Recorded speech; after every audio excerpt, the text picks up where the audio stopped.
जय हिंद, नमस्कार। आप सभी दोस्तों का हमारे YouTube चैनल में स्वागत है।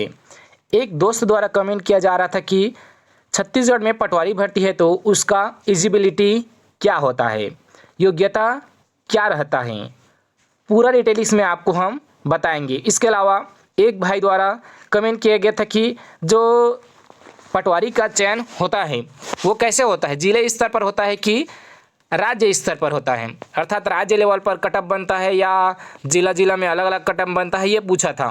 तो आपके सवालों का जवाब आज की इस वीडियो में मिलेगा। सबसे पहले हम बात कर लेते हैं एलिजिबिलिटी अर्थात योग्यता क्या रहता है।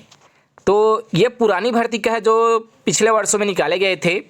2016-17 में ये विज्ञापन निकाला गया था पटवारी भर्ती का, जो कि 1085 पदों पर निकाला गया था। तो उसमें ही क्या रखा गया था ये हम जानेंगे, योग्यता। क्योंकि अब योग्यता रहेगा तो इसी अनुसार ही योग्यता रहेगा। हम थोड़ा सा स्क्रॉल कर लेते हैं कि यहाँ योग्यता में क्या, ये देख सकते हैं। पटवारी पद हेतु शैक्षणिक अर्हताएँ क्या रखा गया है, योग्यताएँ हायर सेकेंडरी परीक्षा उत्तीर्ण होना चाहिए।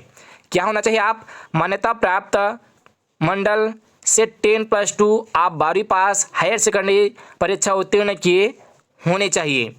और इसके साथ शासकीय या अर्धशासकीय या किसी मान्यता प्राप्त संस्था से कंप्यूटर अर्हताएँ होना चाहिए। आपके पास कंप्यूटर की योग्यताएँ होने चाहिए।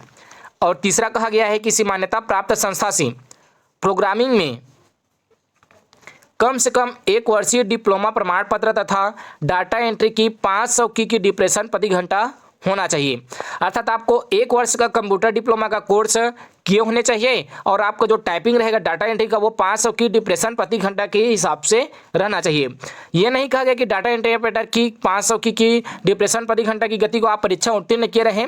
आप 1 वर्ष का कंप्यूटर डिप्लोमा किए हैं, चाहे DCA किए हों या PGDCA किए हों, ये न्यूनतम है। अधिकतम तो 3 वर्ष का जो होता है वो भी चलेगा अन्य, लेकिन कम से कम 1 वर्ष का किए होने चाहिए। अब इसमें छूट भी मिलता है। योग्यता के बारे में पूछा है किसी दोस्त ने, तो हम उसको क्लियर कर देते हैं। इसमें छूट भी मिलता है कि जो मान्यता प्राप्त विश्वविद्यालय कहाँ ये बताया गया, जिससे कि यहाँ बताया गया है ITI से अगर आपने कंप्यूटर किए हैं तो वो भी मान्य रहेगा। आपने राज्य तकनीकी विश्वविद्यालय से भी अगर कोर्स किए हैं 2 वर्ष का तो वो भी मान्य रहेगा। और कहाँ का मान्य रहेगा, जैसे कि इंदिरा गांधी कृषि मुक्त विश्वविद्यालय ये भी रहेगा, भोज का भी मान्यता रहेगा। और एक यहाँ पर देख सकते हैं लिखा हुआ है नीचे, क्या लिखा हुआ है, परंतु अधिसूचित क्षेत्र के सफल स्थानीय निवासी अभ्यर्थी जो पटवारी पद पर प्रशिक्षण हेतु चयनित होंगे उन्हें उक्त कंप्यूटर सामग्री प्रमाण प्रस्तुत करने के लिए 1 वर्ष की छूट मिलेगी। अर्थात जो यहाँ पे देख सकते हैं सोसाइटी नहीं लिखा हुआ है, कई एरिया में जो अनुसूचित जनजाति एरिया आता है जो कि छत्तीसगढ़ सरकार द्वारा लिस्टेड है, जो कि 13 से 14 जिला आता है, जो एरिया अधिसूचित क्षेत्र है, उनको 1 साल का छूट मिलता है। तो ये अच्छी बात है और बस यही योग्यताएं रखा गया है। पूरा डिटेल आपने देखा।